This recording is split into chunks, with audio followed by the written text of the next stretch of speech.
Shalom, selamat pagi saudaraku yang dikasihi dan diberkati Tuhan. Puji Tuhan, senang sekali dapat menjumpai lagi Bapak Ibu Saudara sekalian melalui misbah doa di pagi hari ini.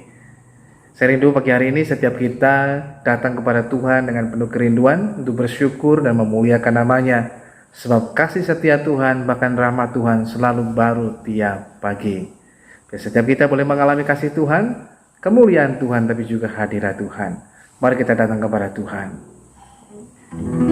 Bapa surga kami mengucap syukur kepadamu Tuhan, sebab kasih-Mu besar atas kami semuanya, sehingga kami boleh ada sebagaimana kami ada pagi hari ini Tuhan. Kami datang ke hadapan-Mu untuk bersyukur dan memuliakan nama-Mu Tuhan, bermazmur bagi-Mu Tuhan keselamatan kami, Tuhan kekuatan kami. Terima kasih Tuhan yang baik. Terima kasih Tuhan. Haleluya.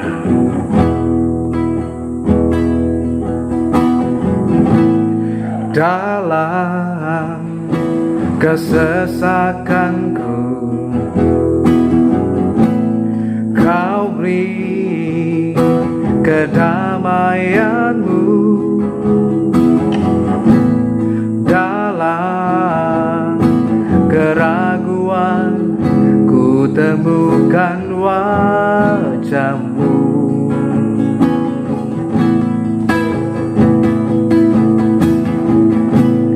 Karena pengorbanan-Mu Kau jadikanku baru. Sungguh ku terkagum amanku di dalam-Mu, Yesus. Kau membuatku sesuai rencana-Mu. Kau memegang setiap musim hidupku. Ku serahkan semua kekhawatiranku.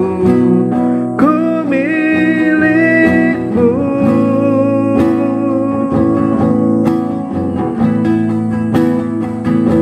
Semua kekuranganku Kau pun tahu,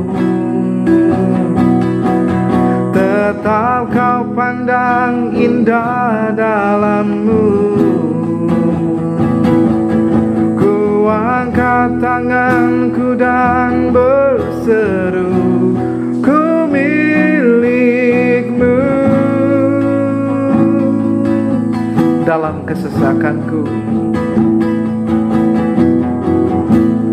dalam kesesakanku, Kau beri kedamaian-Mu. Dalam keraguan ku temukan wajah-Mu. Karena pengorbanan-Mu, karena pengorbanan-Mu, Kau jadikanku baru. Sungguh ku terkagum amanku di dalam-Mu, Yesus. Kau membuatku sesuai rencana-Mu. Kau memegang setiap musim hidupku. Ku serahkan semua kekhawatiranku. Ku milik-Mu.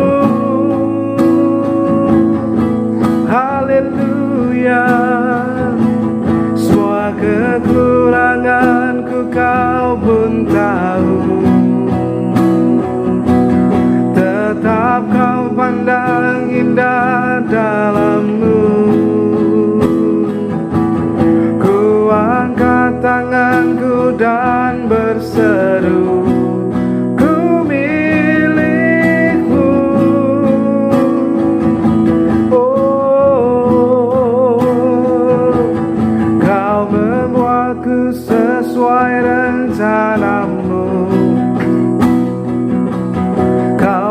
memegang setiap musim hidupku. Ku serahkan semua kekhawatiranku, ku milikmu. Terima kasih Tuhan. Semua kekuranganku Kau pun tahu, tetap Kau pandang indah dalammu. Ku angkat tanganku dan berseru, ku milikmu.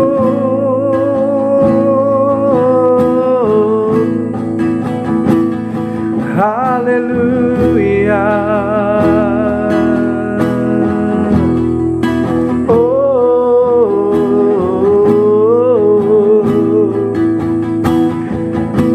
Sebab Engkaulah Tuhan sumber damai sejahteraku. Tiada yang seperti-Mu Tuhan. Ku aman dalam hadirat-Mu. Kami bersyukur untuk kasih-Mu, untuk anugerah-Mu Tuhan. Engkau baik, Engkau sungguh baik Tuhan. Engkau sangat baik Tuhan. Kasih-Mu tak berkesudahan. Betapa ku bersyukur, betapa ku bersyukur, memuji nama-Mu dan mengagungkan Engkau Tuhan. Oh, haleluya.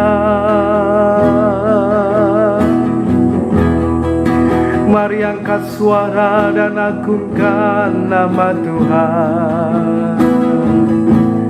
Bersyukurlah kepada-Nya.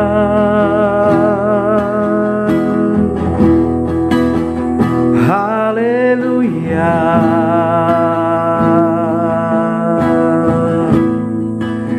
Terima kasih Tuhan, dan ku bersyukur Tuhan. Haleluya.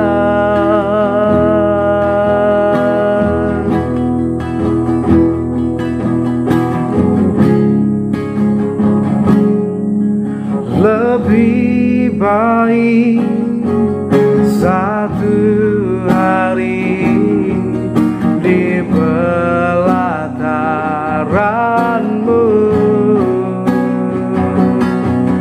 daripada 1000 hari di tempat lain. Memuji-Mu,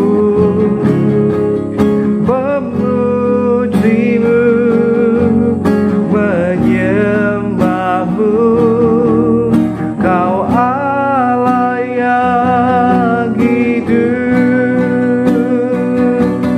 dan menikmati semua kemurahan-Mu.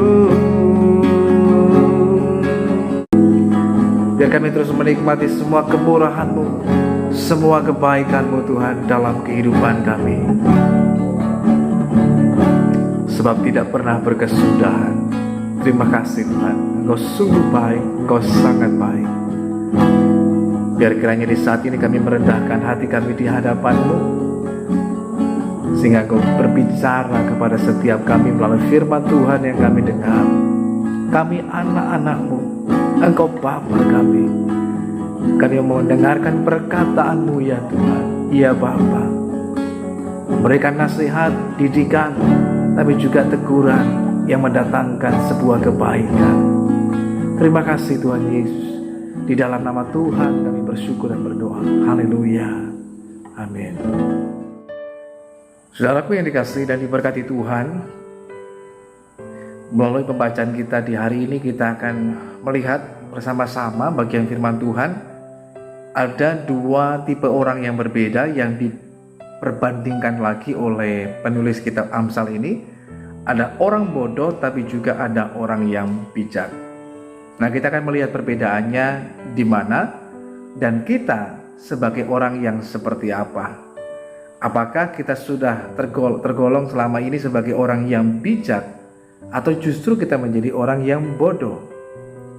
Firman Tuhan mengatakan dalam Amsal 15 ayat yang ke-5, orang bodoh menolak didikan ayahnya, tapi siapa mengindahkan teguran adalah bijak.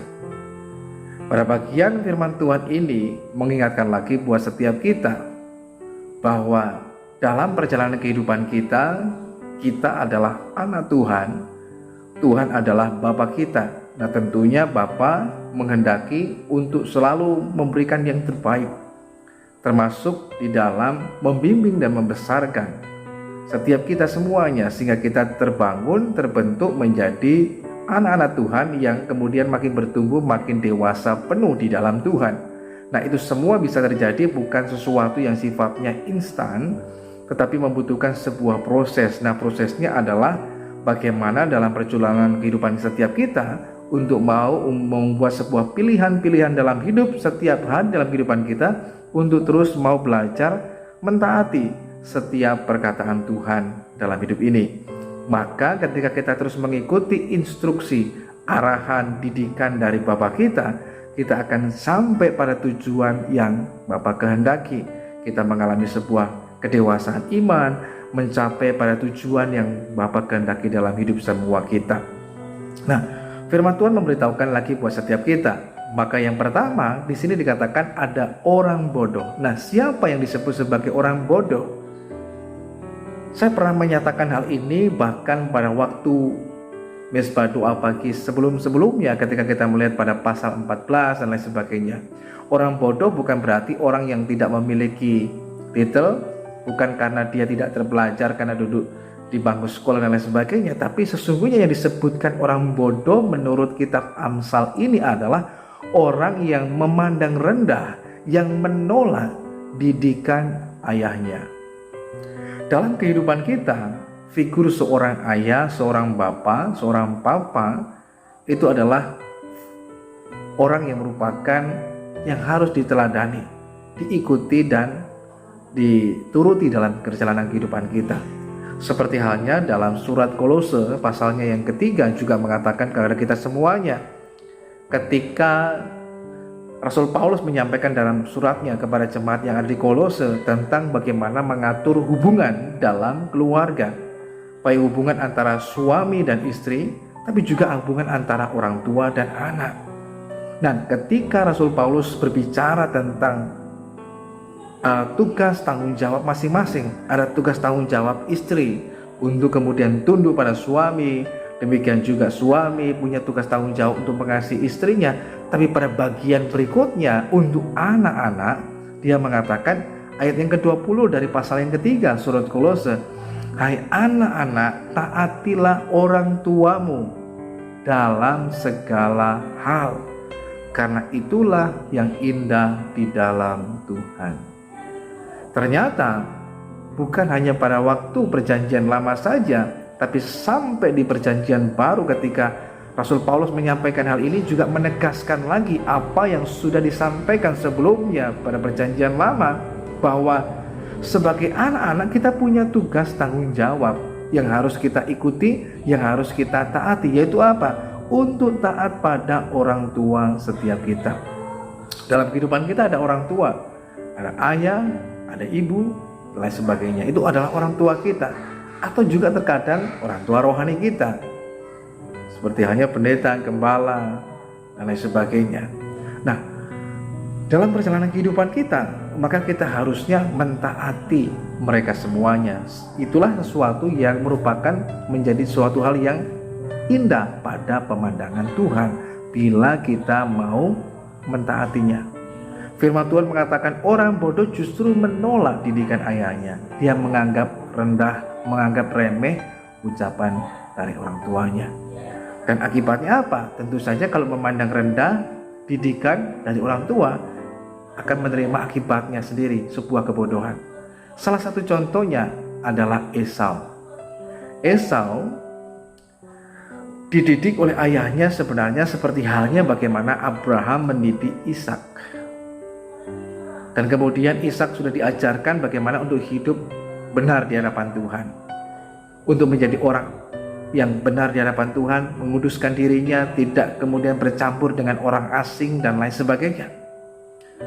Demikian pula yang saya percaya Ishak mengajarkan juga hal yang sama kepada anak-anaknya, Esau dan Yakub. Hanya sayangnya Esau kemudian memandang rendah hak kesulungan, memandang rendah mungkin nasihat arahan dari orang tuanya. Dia lebih mengikuti keinginan dirinya sendiri.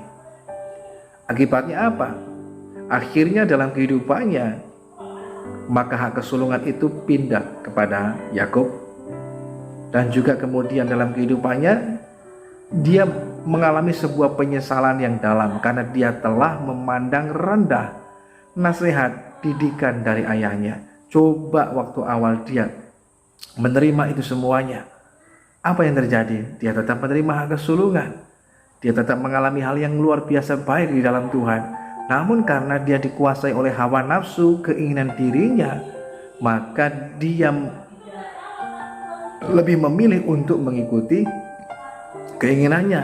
Dia lebih memilih kesenangan sesaat dibandingkan sesuatu yang bernilai luar biasa, bernilai kekal, bernilai sangat rohani dan luar biasa. Dia tinggalkan, dia lebih memilih sesuatu yang kesenangan sesaat itu. Nah, akibatnya apa? Hidupnya penuh dengan penyesalan. Dan itulah sebuah contoh orang yang bodoh. Mengapa bodoh? Karena telah menolak didikan dari ayahnya. Dia nggak mau dengar. Nah, dalam perjalanan kehidupan kita juga sama. Kita adalah anak Tuhan.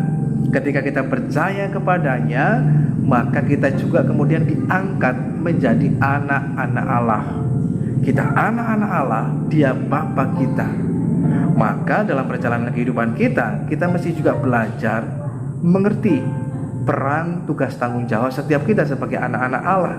Supaya apa? Dalam perjalanan kehidupan kita, kita mau untuk kemudian menerima dan taat mengikuti didikan, arahan, instruksi dari Bapa kita.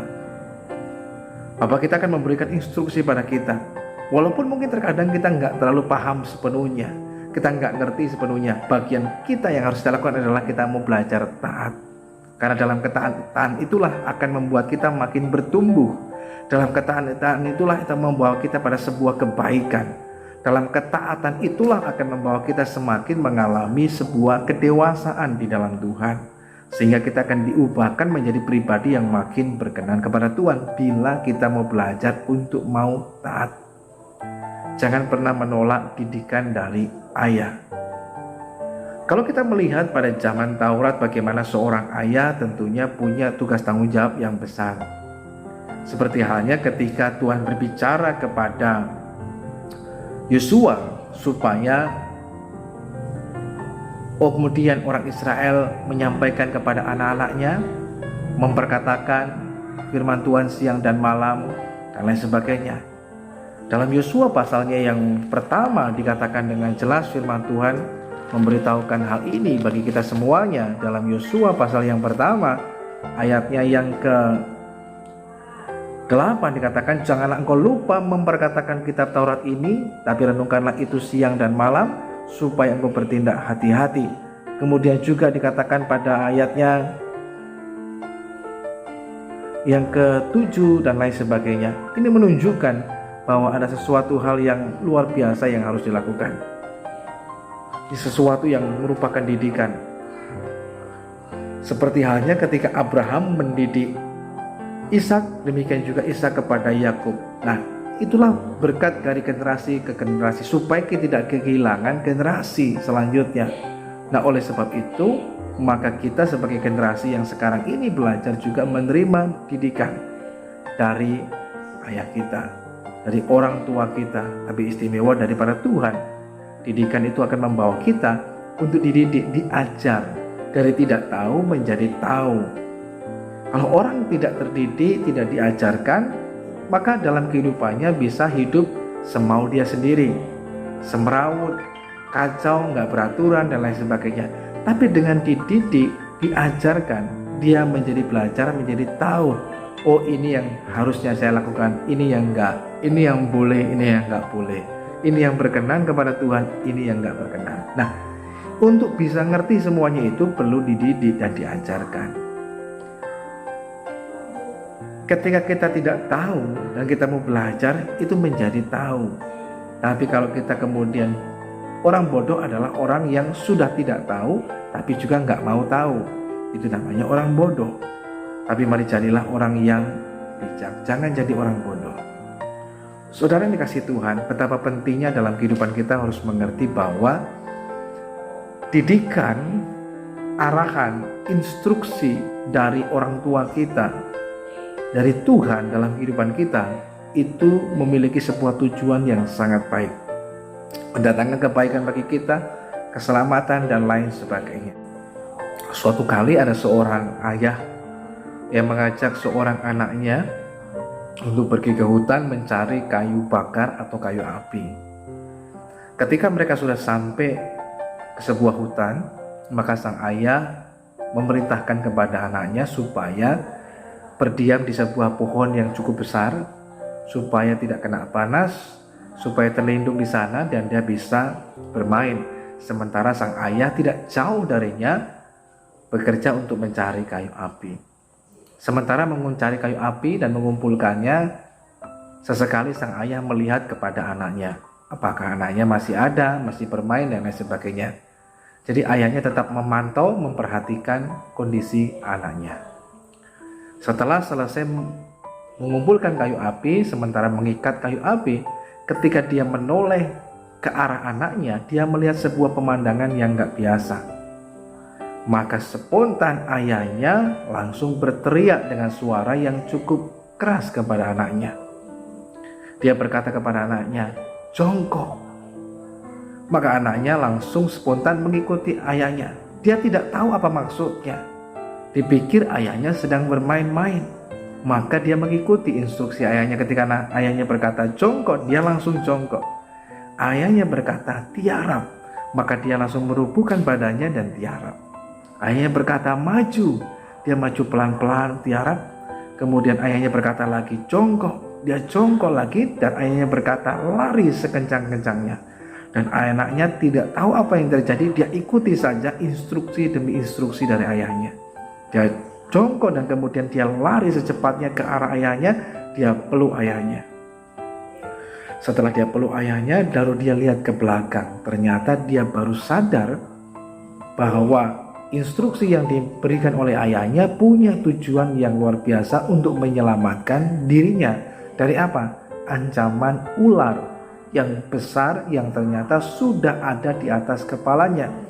Ular itu menggantung di atas sebuah pohon dan siap untuk menerkam, membelit anak dari seorang ayah ini. Tapi karena dia mengikuti instruksi dari ayahnya, dia bisa selamat. Saudara bisa bayangkan dampak kegunaan dari sebuah instruksi, didikan, arahan dari seorang ayah membawa sebuah kebaikan, kegunaan, bahkan bisa menyelamatkan kita. Ketika kita mengetahui kebenaran, kebenaran itu akan memerdekakan kita, akan mengubahkan kita. Tetapi orang bodoh itu menolak, dia menganggap rendah semuanya itu. Tapi kita belajar pagi hari ini, yang pertama, jangan jadi orang bodoh. Sebab orang bodoh akan menolak didikan, maka yang diperoleh bisa mendatangkan penyesalan, tetapi juga bisa kebinasaan. Yang berikutnya, jadilah orang yang bijak. Orang bijak seperti apa? Firman Tuhan mengatakan, tapi siapa mengindahkan teguran adalah bijak. Pertama ada didikan, yang kedua ada teguran. Bagi orang yang kemudian tidak mendengar biasanya pertama diberikan didikan, ajaran.